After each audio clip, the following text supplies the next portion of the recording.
Chapter 1. The woman at the end of the platform was wearing a red hat and lumbering with a packed luggage cart. She looked a lot like Aunt Inge, except that Aunt Inge never wore hats and would only ever carry her own luggage in the most exceptional of circumstances. Christine Schmidt squinted, trying to see more clearly. The resemblance was uncanny and disconcerting, but it couldn't be her. After all, this was Westerland, a small seaside resort on the Isle of Sylt, and Inge lived over 300 miles away in Dortmund. Christine lost sight of the woman and looked back toward the train doors. He would soon be emerging from one of them. Johann, only the most wonderful man in the world. They hadn't seen each other anywhere near enough lately, but today was the first day of their vacation together. 2 weeks on Sylt in May. She couldn't ask for more. Germany's northernmost island, Sylt, was a much-loved tourist destination, renowned for its breathtaking 25-mile-long sandy beach. When the train pulled into the station, Christine stood on tiptoe. The cars must have been full to bursting because more and more people were crowding onto the platform. Finally, she saw him getting out of one of the cars toward the back. She tried to make her way to him, but the swarm of people slowed her progress, and for some reason, Johann had stopped in his tracks. When she eventually managed to get close to him, she realized what was causing the holdup. A fully loaded baggage cart stood smack in the middle of the platform, and the woman in the red hat was perched on top of it, ignoring the curses and irritated glares from the people trying to get around her. One of them was Johann, who let out a loud "Scheisse" when his leg collided with metal. The woman just sat there smiling, oblivious to it all.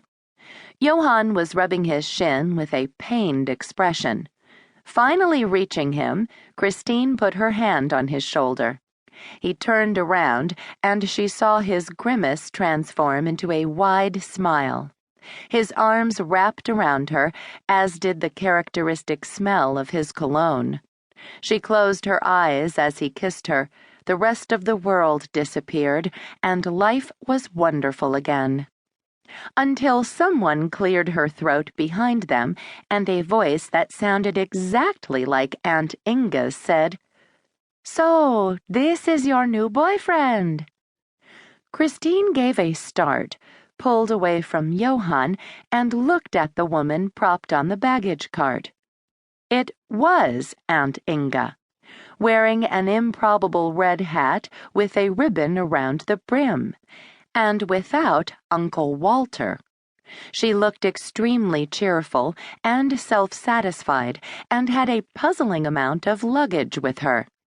Inge cocked her head to one side and looked Johann up and down, while he stood there, confused.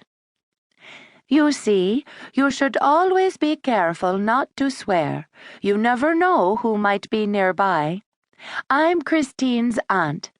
Westerland train station isn't the ideal place to meet for the first time, but never mind.